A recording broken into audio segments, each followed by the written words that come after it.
Ladies and gentlemen, look who is back on the show. Right on. Damon Allen, my long lost cousin or brother. Yeah, we're at least cousins, my man. My main man, Dan. Thank you for having me, brother. It's I great to have appreciate you it. back, man. Great to see you. As I was saying, how have you been, man? How's everything been? Everything is busy, and um, the game's great. I can't wait to. I haven't got my copy yet. I'm waiting on that. It's supposed to be here this week. Come on, Now, Treyarch. I'm thinking Monday or Tuesday of next week I should have it. I asked about it the other day. I saw Ivy Eisenberg at a dinner party, and we all asked her about it. So we're ready for our codes to play, and we're ready for our hard copy as well. She Um, cast you, didn't she? she did, yeah. Had, She's been casting this game for 20 years. I know. It's crazy Yeah, when you look at her. Her, she's been doing it for since the originals. and it goes so far. What she does goes so far beyond casting. I mean, she goes above and beyond. It's no wonder they've kept her on for 20 straight years because she's a phenomenal casting agent, casting director. But she does a lot behind the scenes that nobody knows about. Really? She hustles and she scrambles to put us all together, make us all comfortable, and Well, part of the family. every time they introduce a new character to the series, they're just an awesome character, great person, on screen and off. Yeah, I think that might be key to her success. She picks just good people as well, I like think yourself. she's got to say. Well, that's very kind of you to say, man. She's got she's an amazingly talented woman, and it's a thrill to become her friend over the years since I met her first at the audition for Cold War in 2019, I guess it was. Yeah. So coming back to Frank Woods in Black Ops 6, Yeah. how was it this time versus Cold War for you? Um, well, as far as the character, as far as Frank is concerned, coming into this game, it takes place 1991, and Frank he's been through the ringer the last couple of years. 2 years prior to this, he shot and killed his best friend, unbeknownst to him, Alex Mason. And then shortly after that, another year, 12, 14 months, that's when my knees got capped by Menendez. So now I'm operating in a wheelchair. So I'm no longer able to be out there in the field, kicking ass, doing missions, taking out bad guys. I'm in the safe house or somewhere helping guide Troy Marshall and Savati, Dumas, and Adler through our new mission. It's a big change for me and for Frank. But you still got some action in there. The scene in the I wheelchair with the oh shotgun, man, that was a great yeah, scene. man, dude, talk about fun stuff to shoot. I'm in there and Yeah. I'm by myself because Everyone's Adler and outside, Seven, yeah. Troy Marshall, they're out, and I get rut, and I'm in a wheel. I got a shotgun. I got a couple of shots off, but we're talking about a fun action scene to shoot with me and Dawn Oliveri playing Jane Harrow. It Oh, was she was great. really fun. She's fantastic. She's fantastic, man. And the whole, I'll say that about all the new cast, Dawn and Savati, Karen David, um, Seamus Dever. It was fantastic work with, and Alon Knoll is just a cool dude. Dude, they came in no game experience at all. We set up and did some performance capture, and they took to it. They took to it right away. It Was it was, weird not having Reggie and Lily there? um, you know what? I wish I got to do stuff with Reg and Lily because I love both of Yeah, them dearly, and I'm yeah. so glad they're in the game. They're still They part of are. it. And They are. you saw Adler and Sims have the reunion in the game, which I think is it's one of my it's one of it's one of my favorite scenes when those two are talking. He stops by and he needs to get to a certain part of the world, I think, to see Gusev, and And Sims is like, dude, I'm not in that game. I'm flying the straight and narrow. He goes, but I'll get you close. But this is it. My favors are done because he doesn't want to get pulled back into the hole. But you never, dude, you never know. I mean, Sims could get pulled back in. And I hope he does because Let's hope I'd he love to gets work with pulled back Reggie. every game. Yeah. And the same thing with Lily playing Helen Park. I didn't get to do any scenes with her. Yeah. We did it. We did some kind of table read together at the very start of it. But I was excited. So when I saw her, I was watching YouTube to watch the camp. Since I don't have the game, I was watching the cutscenes on YouTube, and I pulled up her coming back in, and I taped it and sent it to her. But I'm excited to see both of them back, man. And I think you got a few more emotional scenes in there this time. I remember when you're talking about Mason and his son and how you're going to raise him. David, it was really emotional. And I remember going through it, doing performance capture, and even in the voiceover booth for certain sessions, we had this material that you haven't seen Woods. He's not going to tell you he's hurting inside. It's not. So it was a fine line. We had to kind of work to get there Mm, as far as how emotional Woods was actually going to, how much of his guard is he going to let down here? And mm, I did scenes where Woods teared up, and it was probably a little much for what Frank Woods would actually show to the rest of the world. So I think some performances we pulled back so that the gravitas of the situation and the emotional part of the situation, it's still there, but it's under the surface. And so it's a little more subtle and it doesn't hit you over the head with it. But that if Frank is speaking this emotionally about something, that it must really be extremely emotional. You see the tip of the iceberg, but underneath is where, the really heavy stuff was. And you don't see it, but it's there just under the surface. And you see a more emotional Woods, I think, this time around. So did you go and play or watch Black Ops 2? Because I know some of the elements, where his legs get shot are in that game. Do you go back to that, or do you just I, what do you no, do? I saw, I think probably almost all of those cutscenes from that game. And because I mean, I know, we saw Woods in a wheelchair when he's in the nursing home he's asking for his smokes. And that's one of my favorite scenes. And I know it's a big iconic scene. But I watched a lot of that on YouTube and Yeah. online.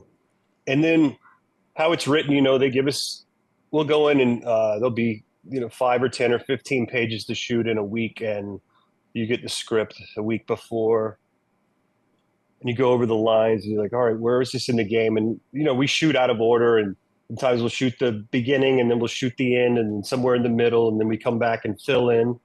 So the timelines are different. So we've got to be very clear with where are we in this game? Where is this to where we started?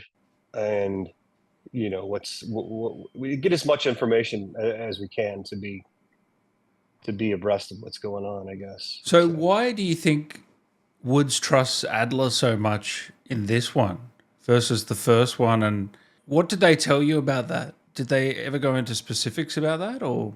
No, they never. I don't know about Bruce, but they never pulled me aside and said, "Look, you and Adler are this or that." It was just in the writing, and Yeah.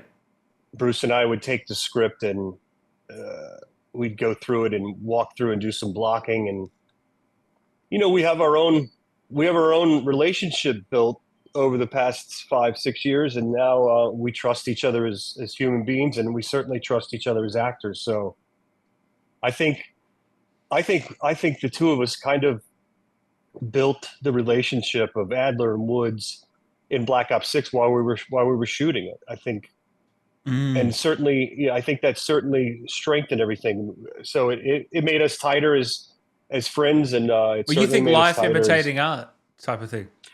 I'm not going to say that. I don't want to take credit for all that. I mean, that sounds fantastic. I'd love to see it in a headline. I'm not going to take credit for that, but I think what Bruce and I built together is a really special relationship between Adler and Woods. And your question was, why do I trust him so much in this game? I Because they think didn't say knowing anything him. about Panama, did they? I'm trying to remember the game. Because there was Um, mentions of that. yeah, I think I mentioned it once. I think I'm telling Savati or Marshall, and Case. maybe Case. I think I'm telling them. When I read those manuscripts or transcripts or however I worded it in Panama, that Adler was funding this to an offshore account. I was like, I knew You knew it those was records. I bullshit. knew it was Yes. bullshit. Do you remember that line? So I think that's the only time we mention it. I think that's the only time we mention it in the game. So he's kind of trusted him from Cold War, I guess, I into think from the relationship yeah, built through Cold War, they'd known each other. Now in 1991, they'd known each other 15 years, maybe off and on. yeah. So yeah, I think the Cold War in the 80s, I think that definitely strengthened their relationship.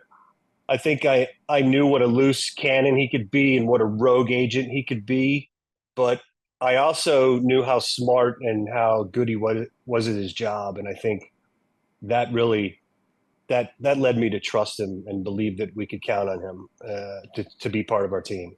So one of the big character, I guess, arcs or traits in this game is that he's coming to grips with being in a wheelchair and kind of not being in the action. Yeah, How did you balance that?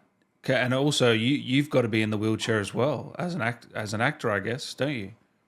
yeah, man, it was a huge shift for me and for Woods as well. So um, when they first one the first day I worked on Black Ops 6 was 3 years ago, or a little over 3 years ago.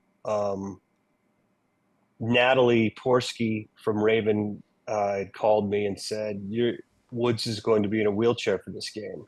And I think my first take on that or impression was I was upset. I'm like, fuck, you can't play. Woods is going to be in a wheelchair. You can't. He's not going to be out in the field. You can't play him. I was like, oh no. I'm like, I'm going to die. They're going to write me off right off. They're going to write me right out of the game. So I think it was a selfish moment when I first heard that. But she she set up a meeting with a few wounded veterans that we got to talk to for the day down at Activision. One of them was Who's Omar we, by the Milan. way? Sorry to cut you off. Me and Natalie Porsky and I. So Natalie not the other Porsky's from cast, just you. Oh no, just me, Yeah, wow. because they wanted to give me An experience, they yeah. they wanted to give me an experience and give me some background into what it's That's like, great. not only as a soldier but as a wounded soldier, and now trying to recreate and live my new life as a double amputee. Omar was a double amputee. Frank wasn't, but Omar was a double amputee. So we get to sit down and talk with him.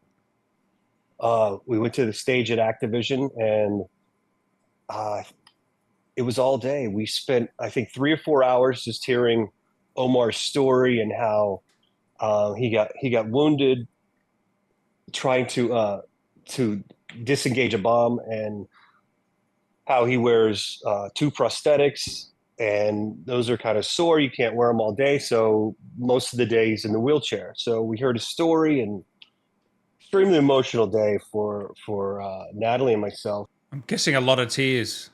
Great, tons of tears, a ton of backstory, and just hearing his story and how he overcame this, and now how he's taken his new life by the balls, so to speak, and charging it head first. And so after that, we set up an obstacle course around the stage, and I got in a wheelchair alongside him, and he showed me how he navigated the world in a wheelchair, from going, down a street, up a hill, to climbing stairs in the wheelchair. No one's around to help you. You're getting out of the wheelchair, going up a couple of stairs, pulling the wheelchair behind you, and edging your way up.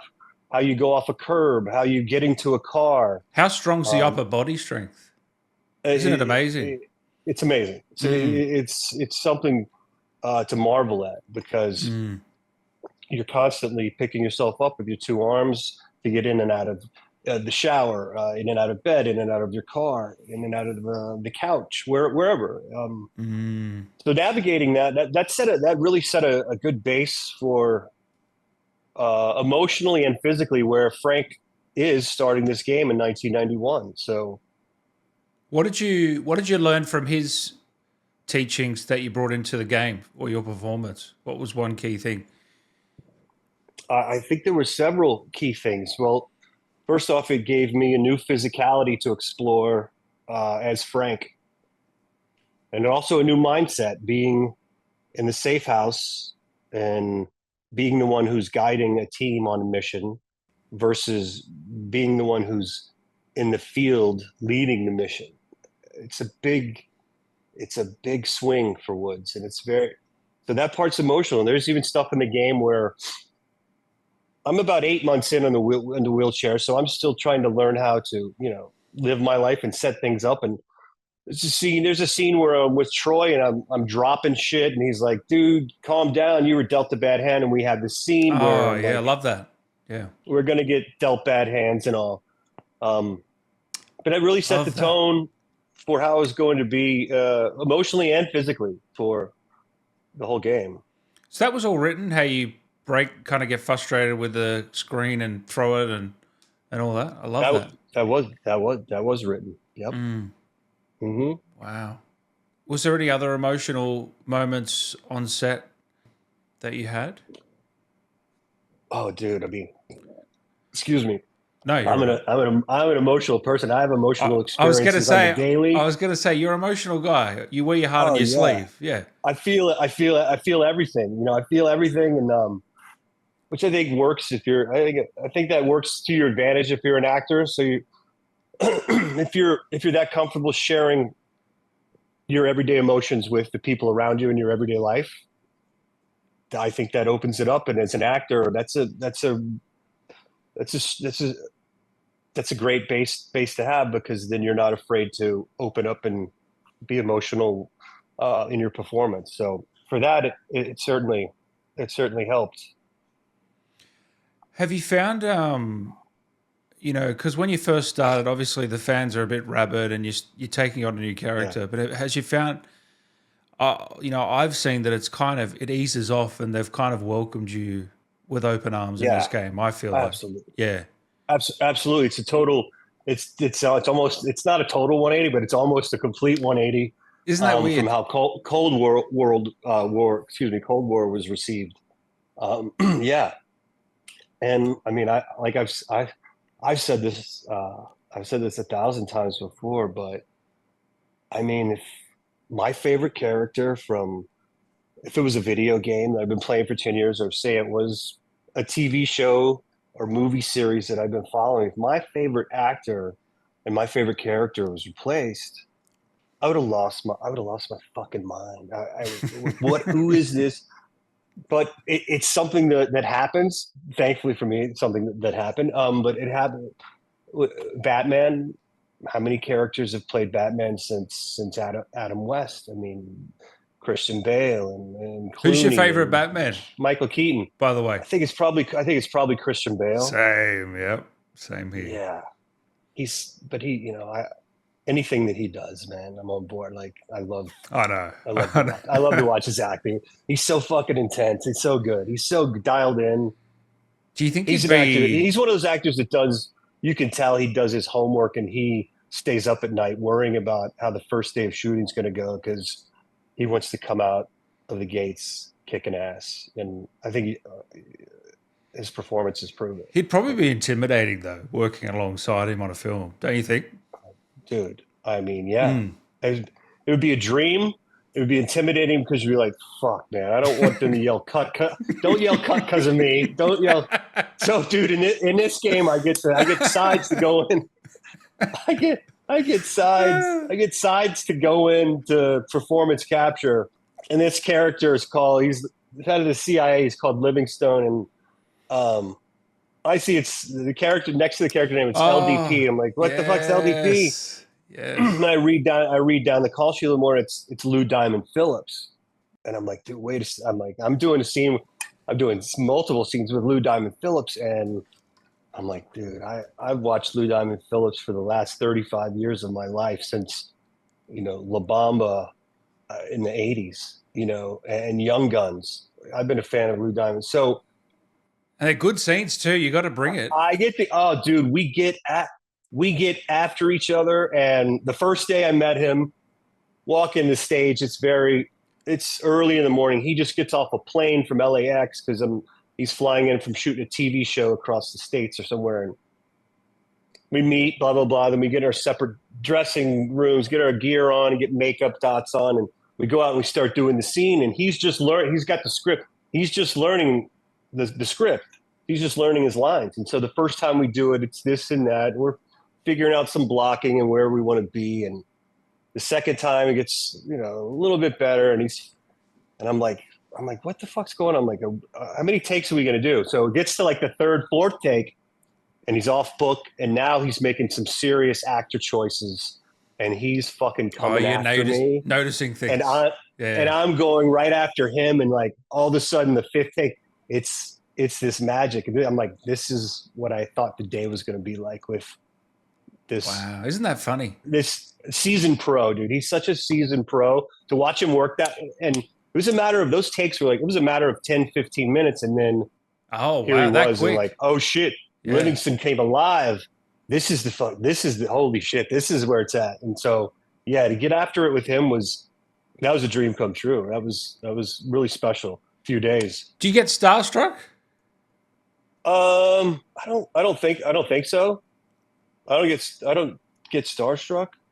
But by the end of the day, Lou, after he learned his lines between takes, he'd start singing some old rock song, and we'd sing for a bit, and then afterwards he obliged me in taking pictures. We took the Call of Duty stage guns and we posed like Charlie's Angels and shit. I'm gonna post them. I'm gonna post them online in a couple of weeks probably. That's good. But he was such a good dude. It was such a great experience, wonderful experience.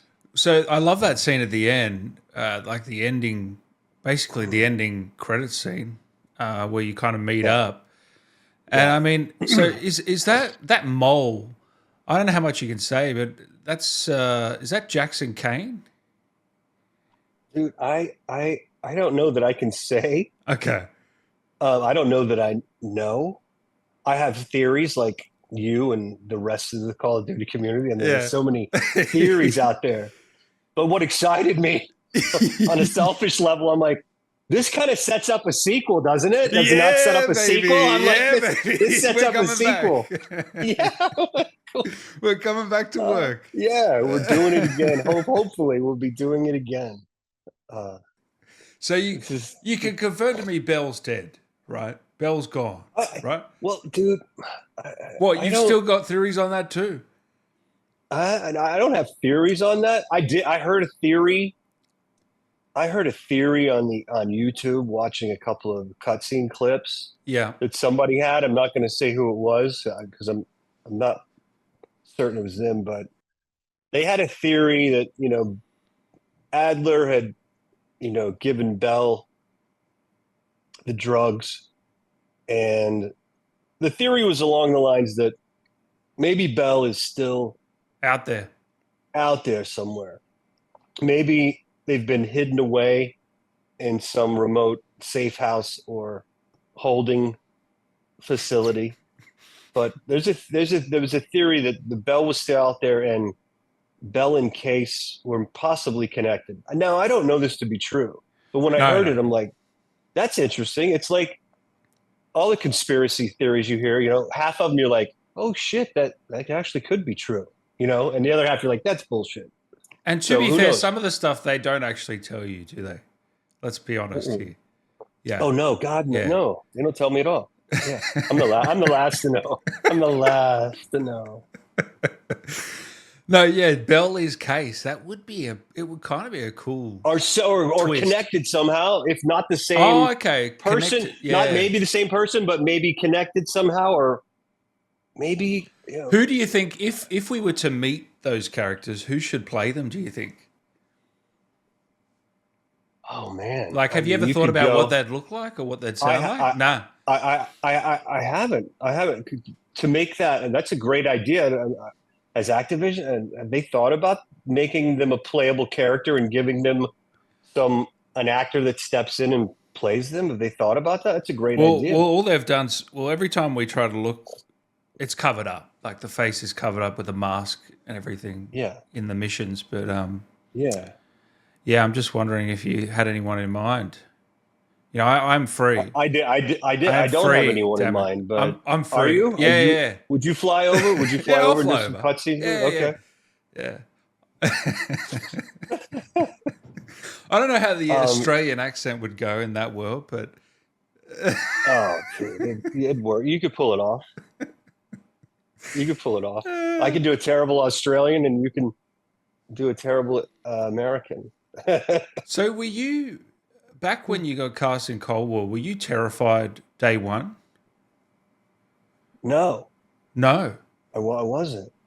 I wasn't terrified day one. There was a weight to it because when I auditioned for Ivy down on the stage at Activision, of course, you don't know the game or the character that you're playing, but then you walk through the stage doors and there's Call of Duty Black Ops, big 20-foot poster on the wall here, and there's Modern Warfare over here. So then I'm like, oh, maybe this is Call of Duty. I'd never played the game. But I was like, well, maybe this is Call of Duty, because they don't. None of the actors know they're auditioning for Call of Duty. I think maybe some of the big actors who come in and do cameos in games, they're probably told it's Call of Duty, but nobody else probably is. Maybe they aren't, but certainly I wasn't. And I know any of my fellow actors, nobody knew it was Call of Duty when they were auditioning. They don't tell you. But were you on trial or something? I heard you say the other day. Well, I say it was on trial. Ivy was basically like, when I got hired, I was working on this show. I was doing some background work on this show called Perry Mason for HBO. Mm. And they had hired me to do as an improv performer, to be part of their the congregation in the church scenes. And we were titled Spirited Congregants, who were just Jesus loving, God fearing. And they cast me and they said, you're going to work, it's the next 5 months. So I was doing this background work and thankful to have it, because it's 5 months worth of work off and on. And I had auditioned for Call of Duty a couple weeks before, and my agent was emailing me, hey, this company for the video game really likes you, but they don't know who you are because you weren't on socials. Yeah, that's right. Which is probably a smart thing that you weren't on those, to be honest. Yeah, I mean, yeah, it wasn't. Social media was for me. I looked at social media. I was like, to me, I just thought about, I guess, the early things of Facebook. It was people posting pictures of their dogs in the leaves and people cooking eggs. This is what I'm making my wife for breakfast. And I was like, dude, whatever. Like, you don't have to tell everyone that, do you? Anyway, that was kind of my view on social media. And then I booked this job and they're like, well, you really should put yourself out there and, become visible. So anyway, Activision had no idea who I was. My agent said, they want to know more about you. So I said, okay, what do they need? She's like, just give them a paragraph or two about what you've been doing the last 20 years. So I said, studied theater. I moved to New York and studied theater when I was in New York. And I was in rock bands. I came to LA and I was in 2 rock bands. One of my rock bands got a record deal and we hit the road for 10 years. So I left acting. And then when I left the band 10 years later, some buddies of mine that I went to school with at the American Academy of Dramatic Arts in New York were out in LA here, and they were doing voiceover work. And I said, Damon, you should really think about getting into voiceover work. And so I got a reel together and started taking voiceover classes, and eventually So you wrote all this down in a 2-line paragraph? I didn't write all. I condensed it. I just gave you the 5-page version. You give me a fucking platform. Yeah, I'm sorry. I apologize. No. So it wasn't all that. I just told him a little bit. It's great. So I think it was after I did that, I was on a hike when I got that email, and then I was working, and my agent emailed me and said, "You've got the job. It's Call of Duty." And I I started crying immediately. You know, we were between takes in the church I was in So downtown. it helped for the shoot, the crying. It did. Oh yeah, it helped me. It helped me find Jesus. Trust me, I was feeling the love. I was feeling the love that day. I was feeling the love that day, Dan. It was like, yeah, it's one of the, you know, it's one of those moments you never forget. You Like, can't forget when that. you, No yeah, way. you're, and so basically Ivy had told me and my agents, is like, well, you know, since Damon's only done little bit parts in Assassin's Creed and this other game, this is a kind of a main character. He's because he doesn't have any credits. Basically, he's on a trial basis. So I knew as soon as I heard, I'm like, all right, I've just got one thing to do, and that's, you know, get my lines and get prepared as much as I can before I show up on set or show up in the VO booth. And that's kind of how I attacked it.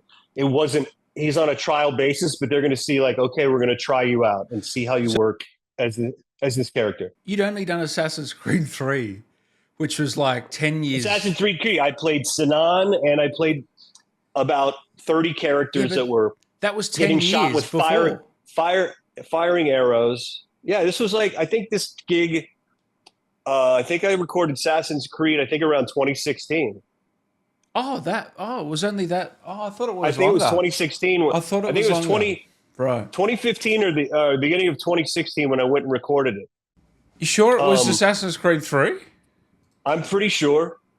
I never saw myself or heard myself, but I wasn't part because our director who directs us in the VO booth, other than Dan Laufer from Treyarch, is Amanda Wyatt, and she had worked on Assassin's Creed, and she's like, I don't remember you at all, like, because they called me in for these bit parts. It was non-union, and they kept me in there for the whole day. And since I died so many times, getting shot with flaming arrows and melted by lava or whatever, I blew my voice out. I couldn't talk for 2 or 3 days after that because I didn't know how to. Now, Assassin's Creed 3 was 2012. It must have been another Assassin's Creed. Okay, so it was a different Assassin's Creed then. I just knew it was Assassin's Creed. I thought it was 3. It was 2016. I'm pretty sure, like March. Do you know or February. The theme? Do you know the theme of the game at all? Italian, like Egyptian? No, there was an Egyptian. The little kid I played with a dialect was a Middle Eastern kid named Sinan, Sinan. I reckon it was Origins, which is one of my favorites. I reckon you were in it. Yeah. So maybe I'm in Origins sprinkled around, but who knows how they used it or if they even did use it. Like, again, it was a day of work, and I did so many different dying and surely they used scenes. it if you've done 30 different dying. I mean, not every. Maybe it's in there somewhere. So it's Origins I might be a part of. Is that right? I'll have to check the credits of the game for you. See if I can see you in there. Yeah. Yeah. And so was that the only other game you'd worked on?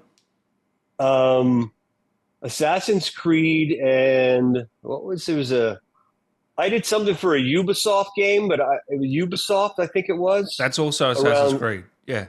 Okay, that was for, but it was, again, it was a day or two over 6 months, and it was, again, random soldier number 39, and you know, this guy.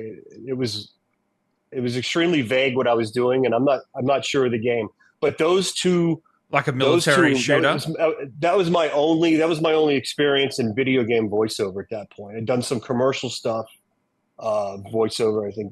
I think I booked Pepsi, a Pepsi commercial around that time. So, but that was my only video game experience going into this. You did a Pepsi commercial? Oh yeah. Oh man, that's a good payday. Well, it was a good summer. It was a good summer. Yeah, it was a good summer. It was a good summer. And now I'm the voice.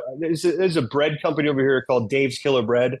And I've been the voice for Dave's Killer Bread since, I think 2021. Congratulations. Thanks. Thank you. Those are dream gigs, because you go and work, you know, for an hour in the studio, and they make 3 commercials out of it, and those 3 commercials have been running for 3 years now. Do you get residuals off that? Yeah. You get residuals off that. Yeah.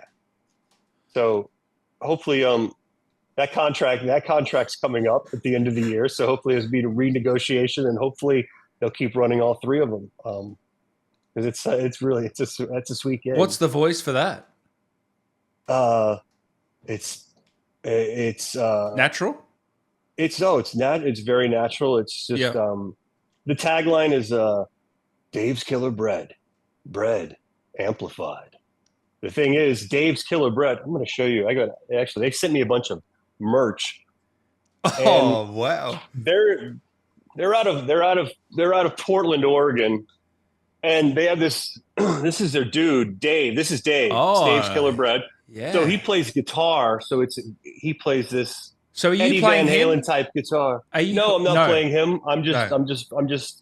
I'm like always organic, always nutritious. Dave's Killer Bread, bread amplified. So it's amplified because he's a guitar player. So Anyway, is there any? What was the reason? Do you think for your casting on that? Is there any? oh Do you know what I mean? Is well, there? funny enough that the casting director that I had taken classes with and studied with for years and years pulled me in for the Pepsi job, and I booked it. And then a few years later, these guys come along, and she cast everything from Chevron to McDonald's, whatever. And she called me for this audition, and she goes, "Could I direct you for this, Damon?" Like it's Carol Day Kimball. And I said, "Oh, absolutely, call me." So she called me. I put my earbuds in, looked at the copy. I read it a couple times. She made some tweaks and directed me. I put in an audition. And the next morning, I got on a plane to go to Boston and Cape Cod with my wife to see her family. And when I get off the plane in Boston, my phone's blowing up. It's my agent and casting director saying, "I've booked this gig. They want to record me. Where are you now?" I said, "I'm in Boston." So they booked a studio the next day in Boston. So I recorded it in Boston while on vacation. So And it was, yeah, so you're in I'm LA sorry. now, are you? I am, yeah. And you enjoy it there? I do enjoy it here. There's a lot of things I enjoy about Los Angeles. The weather is one of them. Being able to hike every day and play golf every day, ride my motorcycle every day, and go to the beach or the desert or the mountains within 30 minutes either way. I do like that here. So last time we spoke, you said, well, you've just told me before that you were having like anxiety attacks or something like uh, that. Like, I was, yeah. I had bad anxiety. can you share a bit of what happened there and how you got through it? Because Oh, I think a lot of people sure. might relate to it watching Yeah, I this. mean, I think a lot of people can relate to having anxiety and Mm, depression, mm. especially through, it started in the pandemic. When the pandemic hit, I was on my motorcycle every day because there was the traffic in LA. Nobody was driving anywhere, so I would take motorcycle rides 3, 4, 5 days a week, and just the highways would be clear, so you could get out of town quick, go to the mountains, go up to Big Bear, the lake, whatever. So and I'd come home and I'd grill out every night. So I gained like 15 pounds in the first month of the pandemic.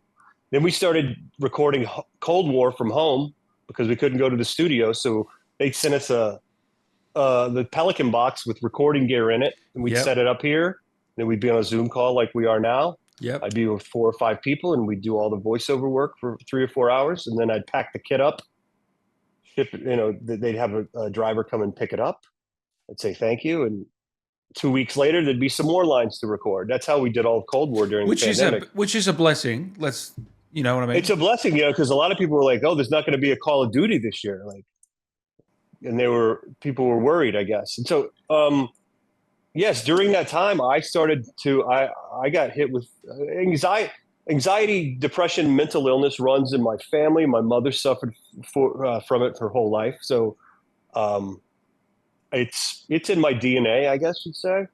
And I'd been to therapy before years ago, 20 years ago or so, and I'd worked through some stuff. But whatever had hit me at this point, I started over medicating myself and drinking too much, and I knew that I couldn't continue like that. So first thing I did is make a doctor's appointment and quit drinking, and I got on Zoloft or something, and that didn't work because I had to wait 6 weeks to see if that would work. A lot of the medications they prescribe you don't work for your brain makeup, but you don't know that for 6 or 8 weeks till you try it. Right. Yep. So it's a long process Mm-hmm. of trying different meds that work for you, and also, going to therapy once a week and talking everything through.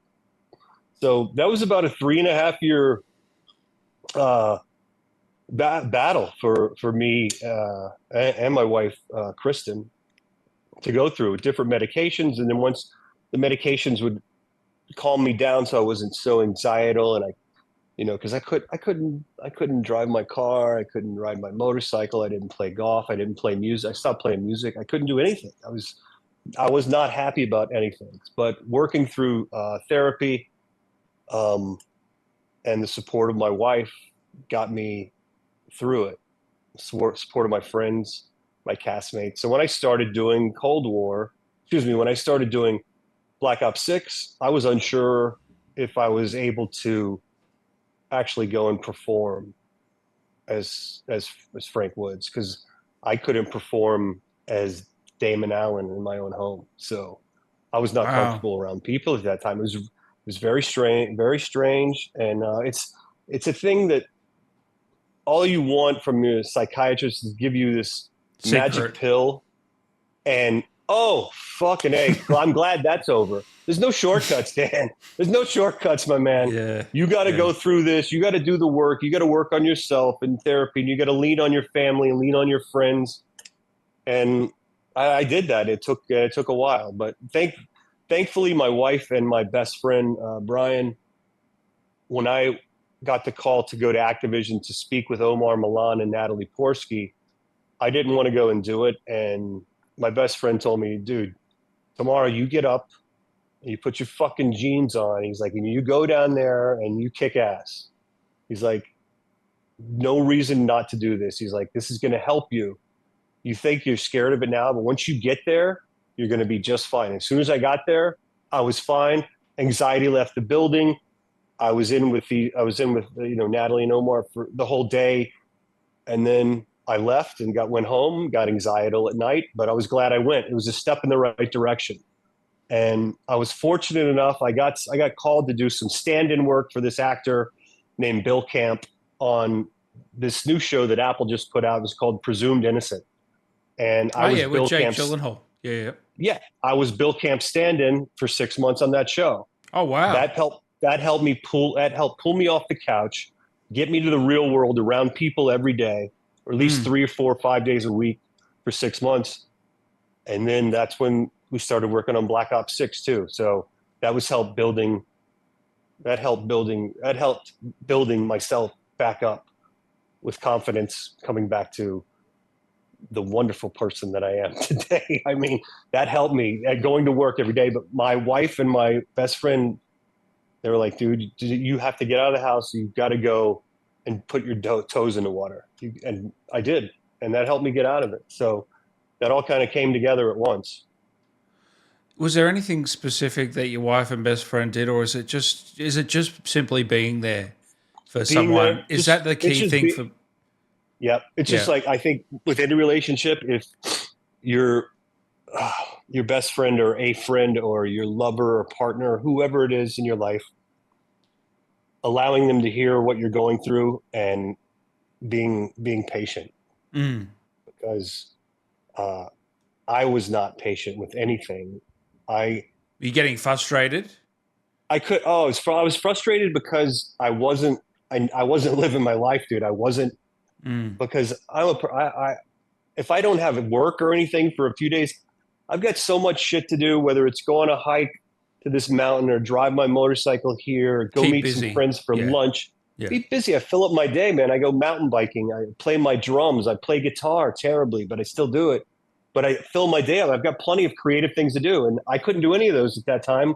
And they slowly came back, one little piece at a time, chipping away, and leaning heavily on my wife, leaning heavily on my friends, and even my co-stars leaned on, Bruce, and he knew what I was going through. And Oh, you there's opened up to Bruce. Yeah. for anybody, yeah, Bruce and I we've been through each other's history several times talking, and what we've been through, where we are now, and our war scars. And Bruce and I, we were just talking in London and our Ireland trip about How great of an how interviewer much Dan is. Dan. We were like, Dan. Not only is he a handsome son of a bitch, but he's knowledgeable. He's quick-witted, and he's got the best podcast in the world. That's what we were talking Oh, about. thank you. No, but we were talking seriously. about, dude, as you get Yeah. old, the older you get, at least for me and Bruce, we were Yeah. agreeing that the older we get, the more emotional we become about things. And whether that's time passing, and I'm not, maybe it's us becoming more wise, or maybe we're just opening ourselves up to more in the world, and we're more Yeah. feeling of more empathy. There's more empathy there. No, I'm I the don't know. same. I But feel the like I'm older, getting the older softer. we get, Yeah. do you? Yeah, Yeah. definitely. I Year by year. I feel like I'm so emotional, but I love it, man, because to keep all that down, that's when it bubbles over in other areas of your life that you don't want it to. So to address how you're feeling emotionally on a daily basis is, I think, it's extremely, extremely helpful. I think you live a happier, more fulfilled life doing that. So you still have days here and there, don't you? Or Mhm. yeah. Yeah. So how do you go through those days now? Um, How do you tackle them? Usually when I woke, my anxiety was really heavy when I woke up in the morning. It'd be fine right when I woke up, but about 15 minutes after that, that's when my brain would take over and start to spiral and tell me everything that was going to go wrong that day. So if I wake up and I'm feeling that, usually I'll put the running sneakers on and I'll hit the hills and go for a hike, get some physical exercise, come home and Yeah. make a smoothie with protein powder and spinach and celery and carrots. Put something good in your body, and I think self-care is a big thing. Meditation I did for a little while. I don't practice it now on the daily, but I know I should. But I try to meditate at least a couple times a week now and take an inventory of kind of what's going on and calm my mind from, because I'm ADD, so I love external things. I'll have a sports game on the TV here, but I'll be listening to Zeppelin at 11 in the house, and I'll be cooking dinner at the same time. A lot of just juggling. So I love, if you're ADD, you love to have stimulus around. So from all that stimulus, you need a break, and reading before bed or reading at night is a big help because it calms you down, gets you ready for sleep. You're not on the computer reading dumb shit or watching video fails or whatever. Reading is a big deal. I've gotten into books quite a lot the last 3-4 years. You weren't before, I was a little bit, but a lot more now. I focused and I started. I think I read about 6 books straight back to back, and that's a lifetime record. What's one that stuck with you? Oh man, That stuck with you? I have several books here. Like, since I'm a musician, I read Fiction all or about nonfiction? musicians. Oh no, it's nonfiction, and it's stuff like Dave Grohl's book, Rock and Roll Stories, the Tom Petty book. Okay, now I'm seeing a theme here. Phil Lesh. Here we go. These are just my coffee table. The Clash, one of my favorite bands. The Beatles, one of the best bands out there. I read so much. Wow, you must know the history of rock. I know a history because I lived that life. I lived the rock and roll life. Beastie Boys, one of my favorite books. Oh, Recommend this to anyone. Of course, Metallica coffee table book. But I read rock and roll stories, and just to hear about how they write songs and how they tour the world, because that was my life for so long. That was part of my life. So I'm interested in that, and of course I love music. So yeah, reading biographies is one of my that's my go-to. Now I have some books over there that are nonfiction that I read that I enjoyed, but I prefer reading about people of interest, and mostly musicians and actors and artists for me, I think. Can you believe we've already been going in an hour? It literally flies. Oh wow, it seems like we've been here for 15 minutes. I know. But quickly back to Black Ops. I've got a few more for you. So remember the Onion line? I know, how can you forget it? How can you? Yeah. There was no onion in this, was there? There's a reference to it somewhere, and I'm not sure where the lines they are. Is it because zombies? I remember talking. It may be because I had a distinct conversation. There were a group of lines that Dan Lawfer and I were talking about. He was like, "Now look, if any of these feel like uncomfortable, maybe you don't think Woods would say this, then you need just let me know, and we can change the line, or we can just delete the line." And there was a line about Mason I didn't want to say. It was something about him dying, and I'm like, that's way too sensitive right now. If we're in 1991, and I'm not gonna joke about losing my best friend yet. I don't think Frank's ready for that No, yet. yeah, that's a good decision. Yeah. But there was a line, and it's something to do with the Onion, and I can't remember it exactly. That's all right. No, I can't remember. I don't have the exact line. I can't make you remember every line you've done. I know, dude. If they've got, I mean, if they have enough lines, they can make Frank say anything, because the lines I recorded for Black Ops 6 alone, I mean, I did all the announcer stuff. Oh, I love you as the announcer, man. That is Thanks, so cool. Man. Yeah, I love how they did that. It just adds something to it. The multiplayer. It was really cool to do that, and I got to do Warzone announcer as well. Oh, nice. That's coming out next week. So that's coming out. I hope that's not a spoiler. I think that might be known. Yeah. Yeah. Okay. So that was, so they have thousands of hours. They have me saying, 50,000 different lines. So they could make me say whatever they wanted if you patched it together. Well, that's scary with the AI. They could easily do shit with you on AI, man, and you wouldn't. Yeah. That's kind of bit creepy, actually. It's crazy. It's crazy, and I don't know. We're on a strike right now for video games, but ours still when they. Oh yeah. Oh, and it's going to go on. I think it's going to go on for a little while. But because Black Ops 6 Call of Duty it's an unstruck game, so I'm allowed to still work on it. Mm-hmm. I'm allowed to promote it and things like that. Under SAG's not going to get mad at me for doing that because they're compliant.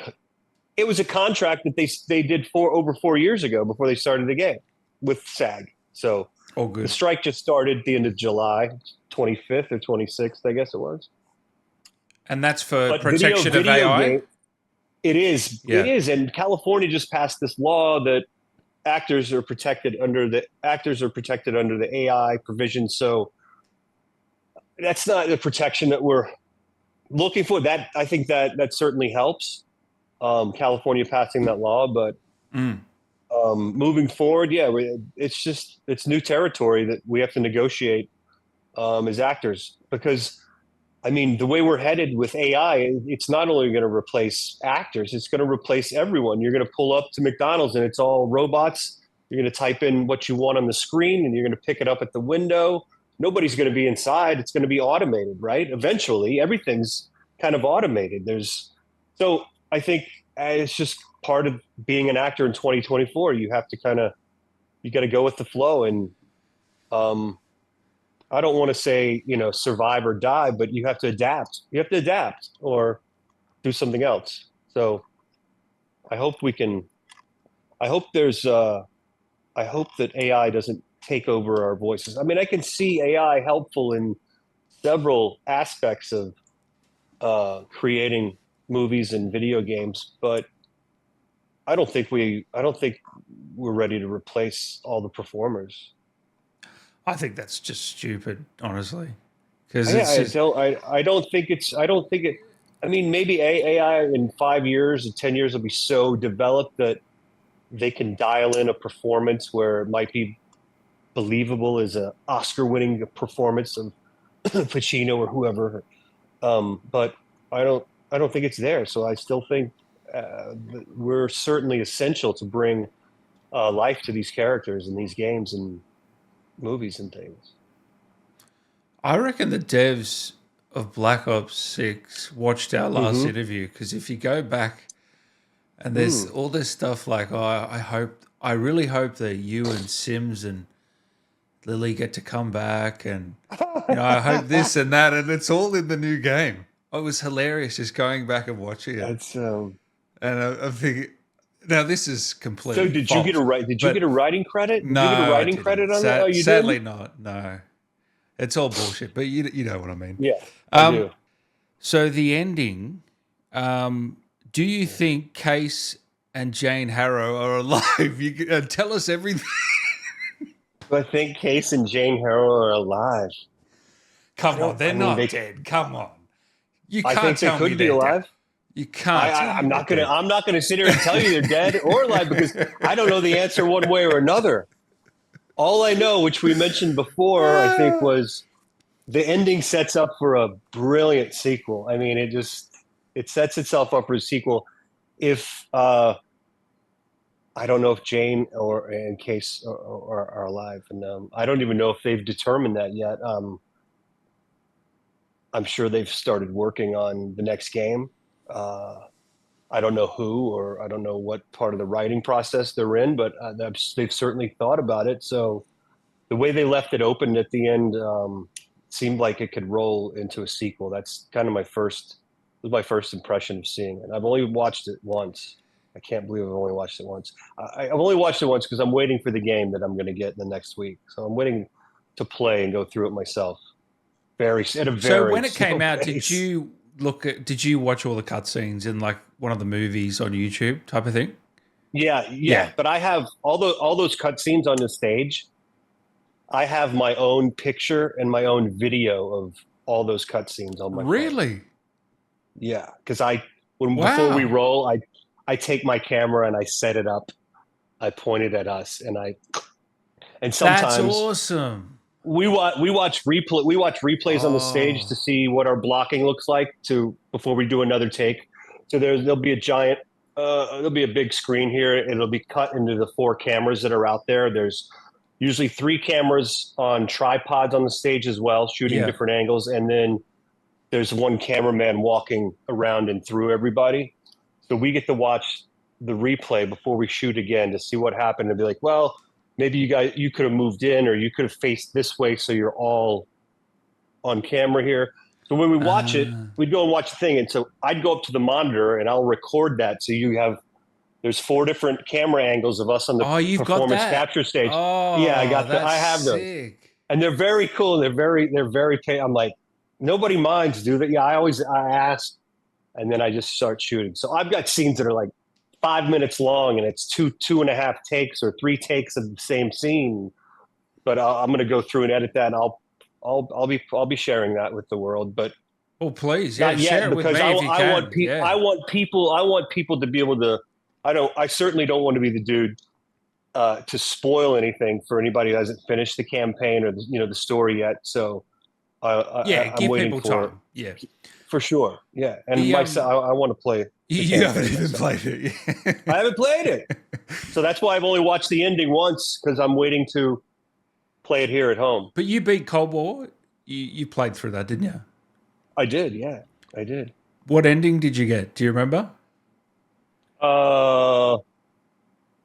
I think I did it 2 or 3 times. Oh, you got them all. Yeah.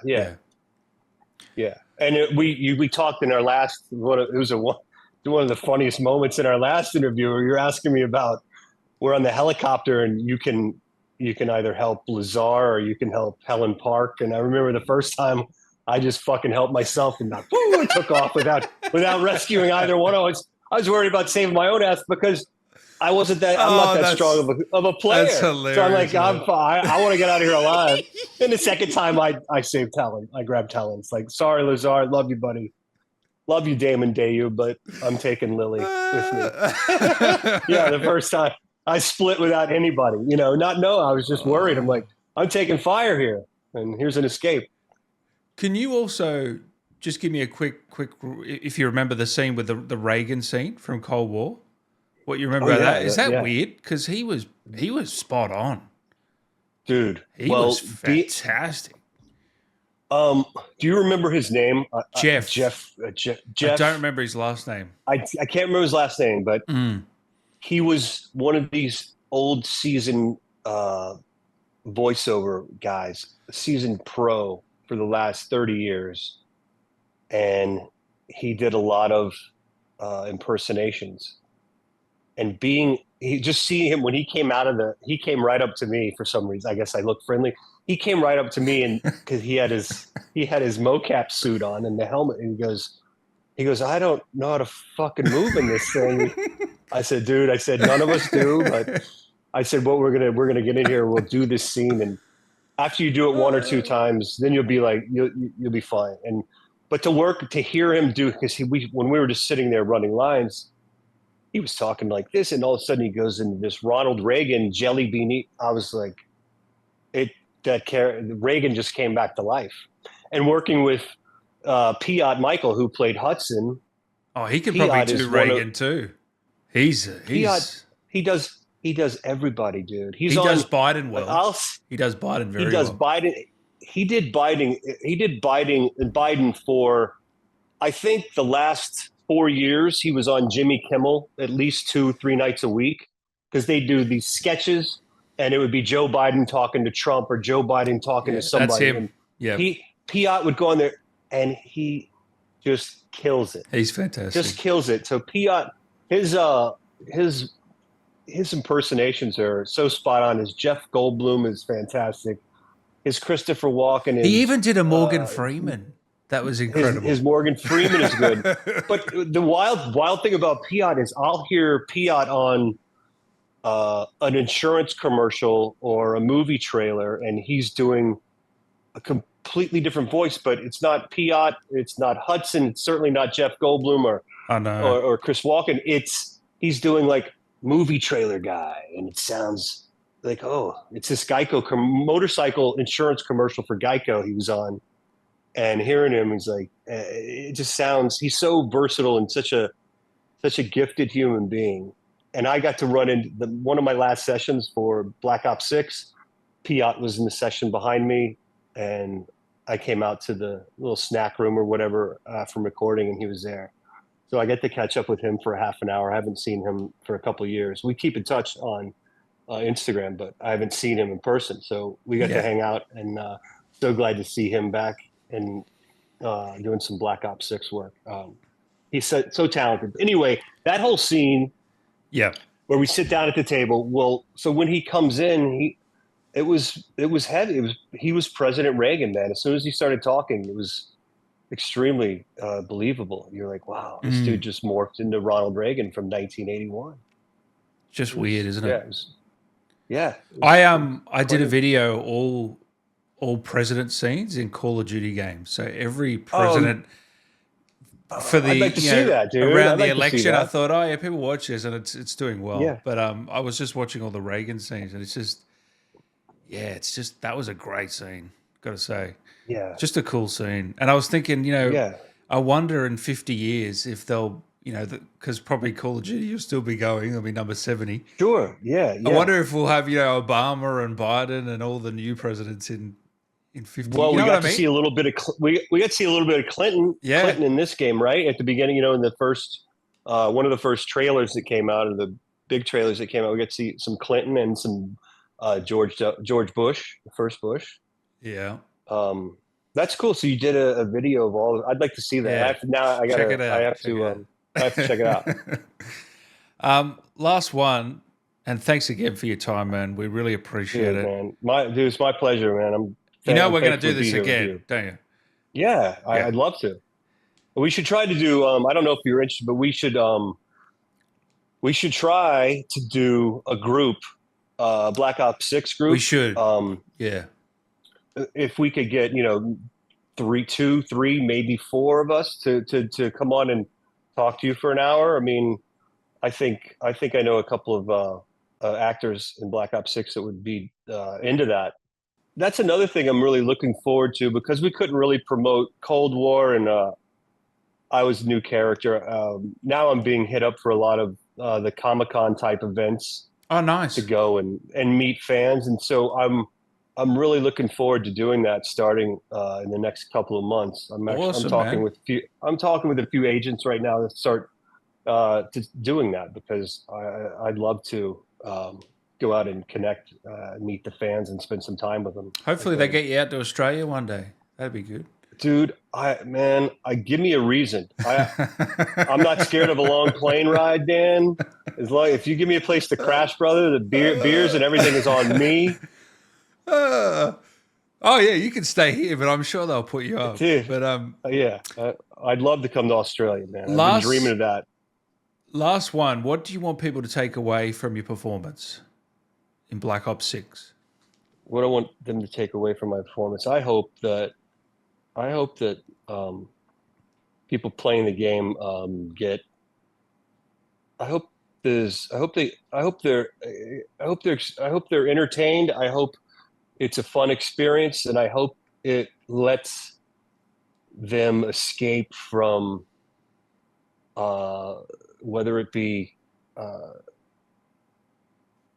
mundane day to day going to work. I hope that it provides an escape and a release of some sort. Mm. Um, and I hope, I just hope they're, yeah, I hope it provides some kind of, my hope is that it would provide some kind of entertainment and maybe some relief from a hard time they're going through, or I don't know. I hope it helps them connect to the world and other people through the game, because my experience now in the game, it's the special things are the people I get to meet and interact with, whether it be fans or actors or directors or writers or developers, whoever. My experience meeting this whole Call of Duty franchise, this whole family.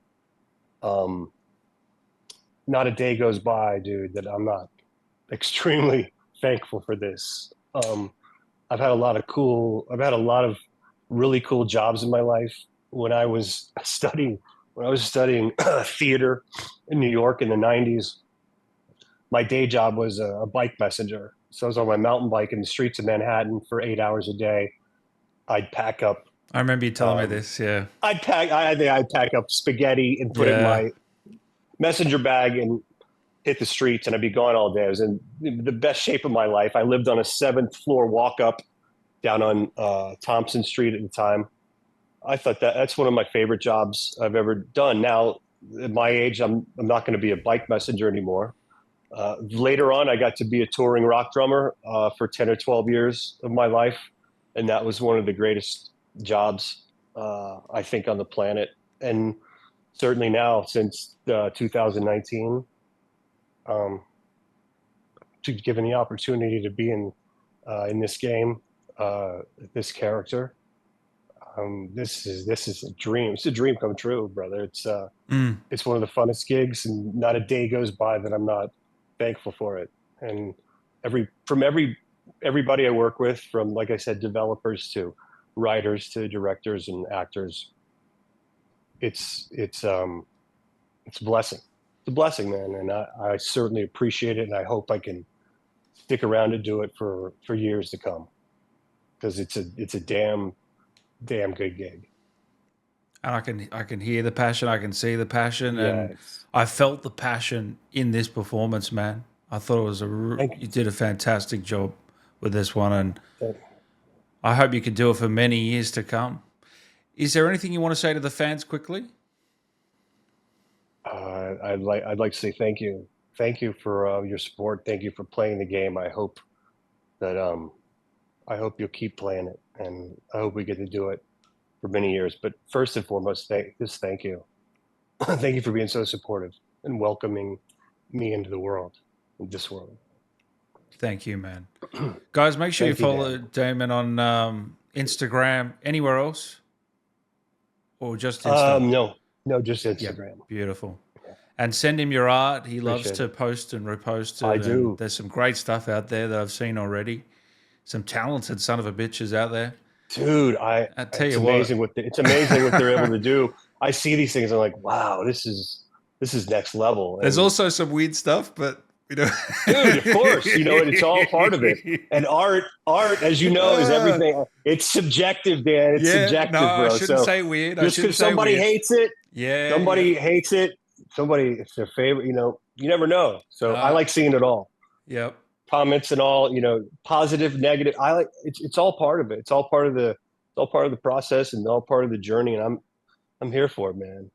I'm thankful. Thank you Thank you, for man. having me. Really appreciate it. Appreciate it, man. Before I let you go, can Woods say something to Dan to round this Sure. out?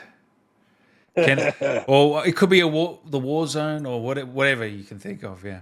Oh no, like Dan Allen Gaming. I've been hearing about you for a few years. I've been on once before, but I wasn't sure what I was gonna run into. Now, getting to sit down with you like this just makes my fucking day. Thank you, brother. Appreciate it. Thank you, man. Take care. Thanks. All right, brother. I'll talk to you soon.